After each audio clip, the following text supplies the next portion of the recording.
All India ইমামস কাউন্সিলের রাজ্য committee গঠন হলো গত বুধবার। মুর্শিদাবাদের ধুলিয়ানে ইমামদের এই সংগঠনটির রাজ্য কমিটি গঠিত হয়। 2022 থেকে 2024 টার্মের জন্য সভাপতি হিসেবে নির্বাচিত হয়েছেন মাওলানা আব্দুল তায়াব, সহসভাপতি নির্বাচিত হয়েছেন মাওলানা বাবর আলী এবং মাওলানা আব্দুল কাহির, সাধারণ সম্পাদক হিসেবে নির্বাচিত হয়েছেন মাওলানা সাজিদুল ইসলাম। এদিন 9 জনের রাজ্য কমিটি গঠিত হয়। এদিনের রাজ্য কমিটি প্রতিনিধি নির্বাচনে উপস্থিত ছিলেন রাজ্যের বিভিন্ন জেলা থেকে আগত জেলা কমিটির সদস্যরা। জেলা কমিটির সদস্যরাই রাজ্য কমিটি নির্বাচিত করেন। উল্লেখ্য, অল ইন্ডিয়া ইমামস কাউন্সিল ইমামদের জন্য একটি সর্বভারতীয় সংগঠন। এই সংগঠন ইমামদের বিভিন্ন দাবি দাওয়া নিয়ে কাজ করার সাথে সাথে ইমামদের সন্তানদের পড়াশোনার জন্য স্কলারশিপও দিয়ে থাকে। অল ইন্ডিয়া ইমামস কাউন্সিলের এসজিসি অর্থাৎ স্টেট জেনারেল কাউন্সিল নামে রাজ্য কমিটি গঠনের আজকের একটি অনুষ্ঠান ছিল।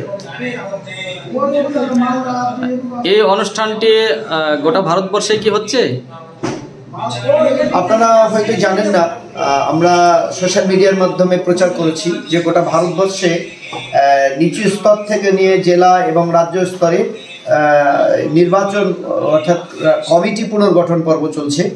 তারই অঙ্গ হিসেবে বিভিন্ন রাজ্যে যেমনটি রাজ্য কমিটি গঠন পর্ব চলছে, ঠিক তেমনি পশ্চিমবঙ্গের আমরা আজকে রাজ্য কমিটি গঠন করলাম। সেই মর্মেই আজকের এই অনুষ্ঠান। আমরা দেখছি ইমামদের বিভিন্ন সংগঠন রয়েছে, কিন্তু আপনারা আবার ইমামস কাউন্সিল এখানে নাম দেখছি, এই নাম নিয়ে কাজ করছেন কেন? যতগুলি ইমাম সংগঠন আপনাদের দৃষ্টিতে পড়ছে পশ্চিমবাংলায়, তারা মূলত গড়ে উঠেছে ভাতা কেন্দ্রিক। ইমামরা কিভাবে ভাতা পাবে, ইমামদের ছেলে মেয়েরা কিভাবে স্কলারশিপ পাবে, বা ইমামগণ কিভাবে আবাসন পাবে, সরকারি সুযোগ সুবিধা, তাদের কর্মসূচি আমরা লক্ষ্য করেছি খুব উদ্বেগের সঙ্গে যে তাদের কর্মসূচি ওর মধ্যেই সীমাবদ্ধ। কিন্তু অল ইন্ডিয়া ইমামস কাউন্সিল সারা দেশ জুড়ে আমাদের সর্বভারতীয় সংগঠন। এই সংগঠনটি মূলত কমিউনিটি ডেভেলপমেন্ট অর্থাৎ জাতির উন্নয়ন, দেশের উন্নয়ন সাংবিধানিক পদ্ধতিতে কাজ করতে চলেছে।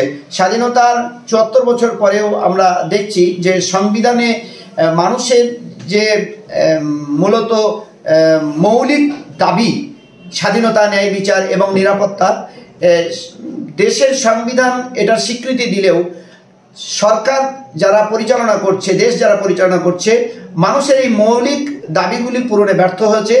অল ইন্ডিয়া ইমামস কাউন্সিল আমাদের এই সর্বভারতীয় সংগঠন সাংবিধানিক এই অধিকার জনগণের কাছে পৌঁছে দেওয়ার জন্য গ্রাম থেকে নিয়ে ন্যাশনাল পর্যন্ত সকল স্তরে সব মানুষের, সব ধর্মের মানুষের মৌলিক দাবিগুলি পাওয়ার জন্য, পাইয়ে দেওয়ার জন্য সাংবিধানিক পদ্ধতিতে কাজ করে চলেছে।